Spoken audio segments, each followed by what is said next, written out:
Assalamualaikum warahmatullahi wabarakatuh. Ketemu lagi dengan saya, Muhammad Samsuddin. Kali ini saya akan membacakan cerita yang ditulis oleh Pesugihan. Nanti link sumber aku taruh di kolom deskripsi. Sebelum masuk ke ceritanya, jangan lupa subscribe dulu ke channel ini agar aku makin bersemangat membacakan kisah-kisah horor untuk kalian semua. Yuk lanjut ke ceritanya. Jaka memandangi layar ponselnya menuju pesanan untuk mengantaran barang. Pekerjaannya sebagai kurir membuat Jaka tergantung pada pelanggan setiap harinya. Namun entah mengapa hari ini tidak ada satupun orderan yang masuk ke akunnya itu. Padahal ia sudah berharap banyak mendapat uang lebih dari hari Minggu karena berpikir pesaing akan jauh lebih sedikit. Semua yang ia lakukan tentu saja ada alasan. Apalagi kalau bukan karena Nur, istrinya yang sekarang tengah hamil besar. Istrinya sering kali mengeluh perihal barang-barang bayi yang belum satu pun dibeli, hingga seringkali ketakutan tidak bisa melahirkan di rumah sakit karena belum tersedia biaya. Sebenarnya maklum sang istri berpikir seperti itu, karena ini pertama kalinya mereka dikaruniai seorang buah hati setelah menunggu belasan tahun. Jaka merasa dirinya masih belum pantas menjadi seorang ayah karena penghasilan yang pas-pasan. Ia memaklumi sifat istrinya yang kadangkala sering marah, lebih sensitif. Kalau sudah begitu, biasanya Jaka memutuskan untuk keluar mencari tambahan uang. Hal yang ditunggu Jaka sejak tadi pagi akhirnya berdering di handphonenya. Ada barang yang harus diantarkan di sebuah desa yang letaknya lumayan jauh dari rumahnya. Namun hal tersebut bukan menjadi penghalang bagi Jaka, apalagi uang setoran hari ini belum ia dapatkan. Setelah sampai di rumah orang yang meminta diantarkan, Jaka dibuat kaget dan bingung. Pasalnya yang harus ia bawa adalah sebuah kulkas kecil yang ukurannya saja sudah melebihi motor butut miliknya itu. Dalam hati Jaka ingin menolak, namun ia jauh ke rumah pelanggan dan sudah menghabiskan bensin. Rasanya akan sangat sayang kala itu. "Mas, bawanya tolong hati-hati ya. Kalau sudah sampai titipkan salam dari saya," ucap si ibu tanpa rasa bersalah. Dengan sangat hati-hati, Jaka meletakkan barang tersebut di belakang tempat duduknya. Tak lupa, ia mengikat tali-tali tersebut ke bagian samping badan motor. Selama perjalanan, Jaka tidak bisa leluasa mengendarai motornya. Seringkali ia berhenti untuk memastikan apakah tali sudah terikat dengan pas. Karena terlalu lama dalam perjalanan, tak terasa langit gelap sudah mulai menampakkan wajahnya. Kini Jaka harus mengendarai sepeda motor di tengah malam yang samping kiri kanan dipenuhi hutan pinus yang rindang. Namun tiba-tiba saja motor yang Jaka kendarai menyentuh sebuah akar pohon merambat dan membuat ia terjatuh beserta barang-barang di bawah kala itu.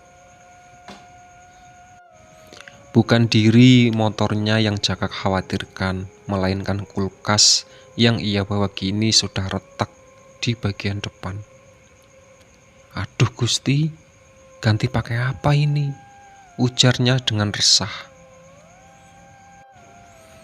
Setelah kejadian tersebut, Jaka tetap mengantarkan barang pelanggan ke alamat yang dituju. Tentu saja orang itu tidak mau menerima dan menyuruh Jaka untuk mengganti barang yang telah rusak.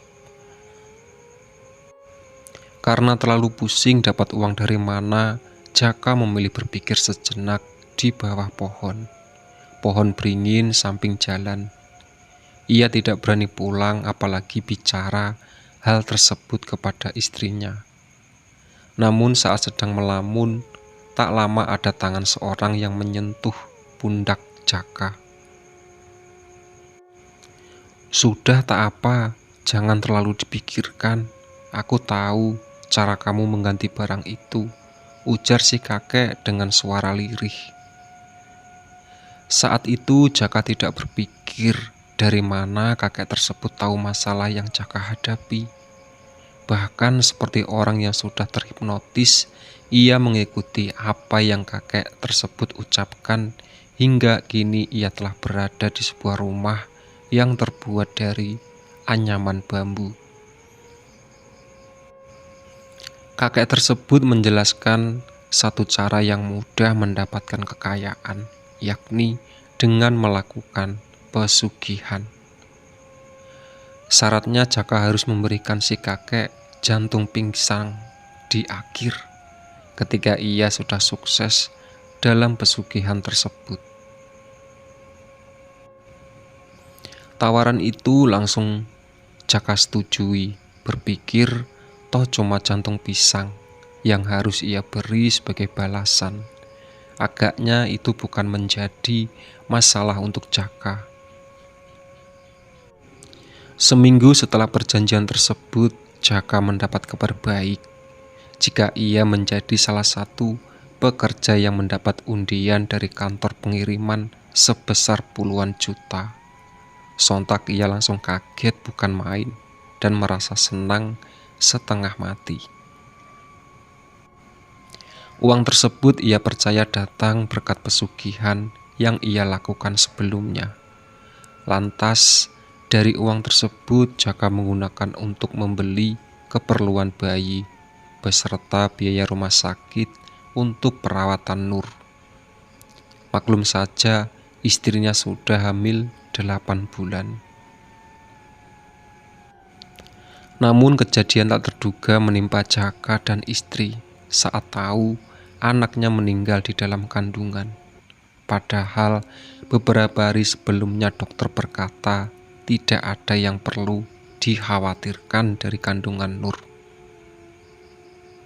Belasan tahun penantian mereka terasa sangat menyesakkan setelah mendengar kabar tersebut. Setelah kejadian itu, Nur sekarang tidak seperti Jaka kenal, lebih banyak berdiam, bahkan kadang menangis sambil bergerak, layaknya menggendong seorang bayi. Jaka sedih tetapi tidak mau cara menghilangkan trauma istrinya itu. Dia tahu jika hal ini terjadi karena kesalahan yang telah melakukan perjanjian dengan setan. Karena tak terima, keesokan hari ia mengunjungi rumah bambu si kakek yang berada di hutan Balaraja. 3 jam ia mengendarai motor bututnya itu untuk bisa bertemu dengan si kakek. Namun yang ia temui sungguh mengejutkan. Di sana tidak ada rumah yang Jaka tuju.